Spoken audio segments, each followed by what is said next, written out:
Ayan, magta-try ako magluto ng empanada pero ang gagamitin ko tuna. Hiniwa ko na yung sibuyas, carrots at saka patatas. Ipreprito muna natin yung carrots bago yung iba pang mga sahog. Ayan, pagkatapos natin maprito ng konti, gilid lang natin siya. Tapos yung pinaka-oil ng tuna, yun na rin gagamitin natin pang-gisa. Mag-add tayo ng bawang.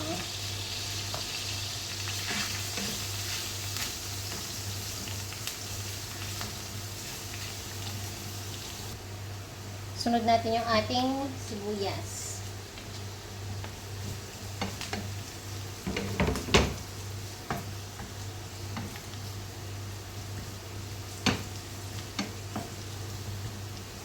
Ayan. Sasaluin na natin silang lahat. Bango ng sibuyas. Sunod na natin yung ating tuna.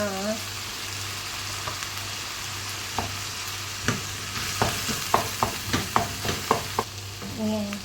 Tapos, siyempre, lalagyan natin ng konting oyster. Itong pampalasa natin siyempre. Ating cubes. Mamaya tayo mag-add ng asin kasi baka umalat eh. Tapos, mag-add tayo ng konting asukal para balance yung niya. Alat at tamis.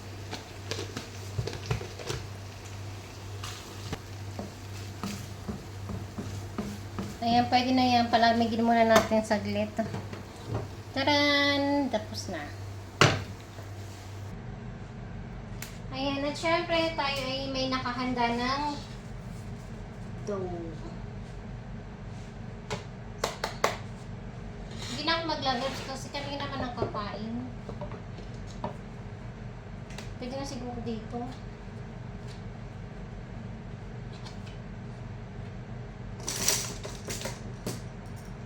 Tingin muna natin kay masyadong malaki.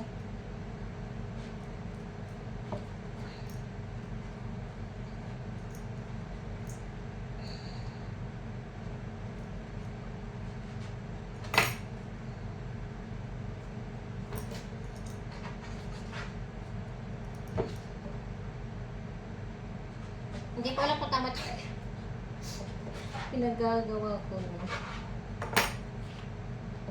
Parang nga malaki siya eh. Maliit lang yung ko, baka dapat manipis lang siya.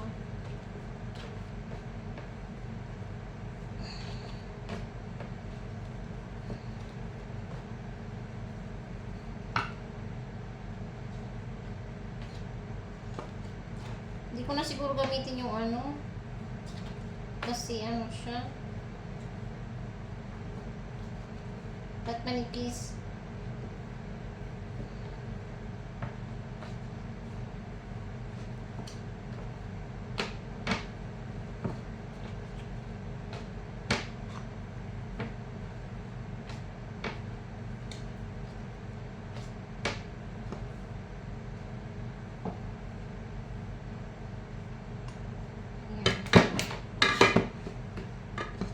Tapos maglagay tayo ng filling. Feeling ko, masarap siya.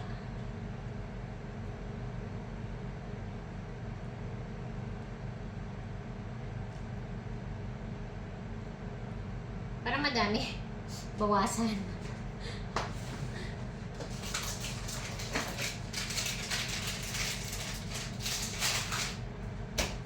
Lagyan natin ng cheese para may twist. Hi! Ang twist.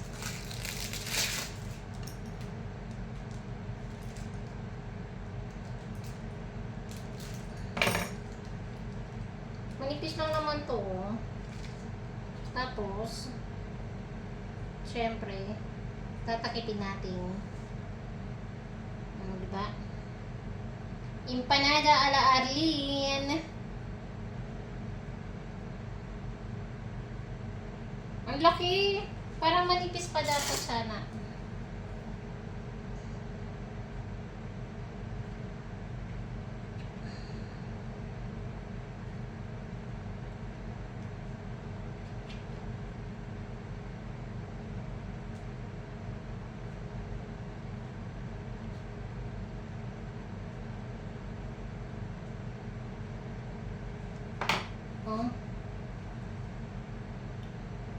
malaman masyado. Tingnan natin.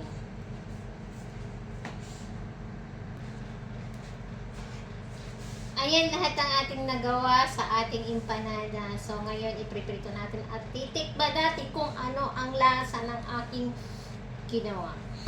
Sana masarap at ulitin ko pa.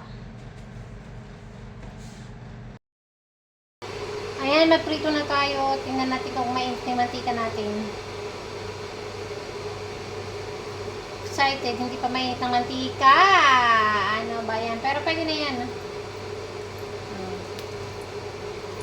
Hindi pare-paras ang laki. May maliit, may malaki. O, diba?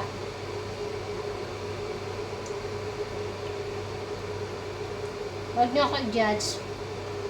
First time kong gumawa. Hindi marunong. So, ito na yung aking naluto. Huwag niyo nang pansinin. Kasi palpak. Naging tacos na siya. Bumukas. Ayan. O, diba? Ayun, may natitira pa. Yung panghuli, hindi na siya bumukas kasi sinara ko ulit siya. Hindi na siguro naayos yung sara nung una, kaya bumukas siya. Pero ito naman, oh, ang ganda naman ng pagkaano niya.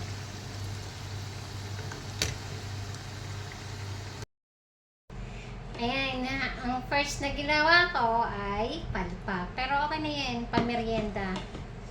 So, kasi yung iba, bumukas. Pero yung iba naman hindi, kasi sinarado ko siya ulit. O, tingnan mo yung isa, o, parang naging tacos na siya. Lumabas yung mga cheese. Ayan, nasunog tuloy. Hindi naman siya sunog. Mukha lang siya nasunog. Yung last na sinalang ko, hindi na siya nagbukas kasi inulit-ulit ang pagsara. Hindi lang siguro maganda pagkasara. So, ayan, magmimerienda na tayo. Tikman natin kung ano ang lasa niya.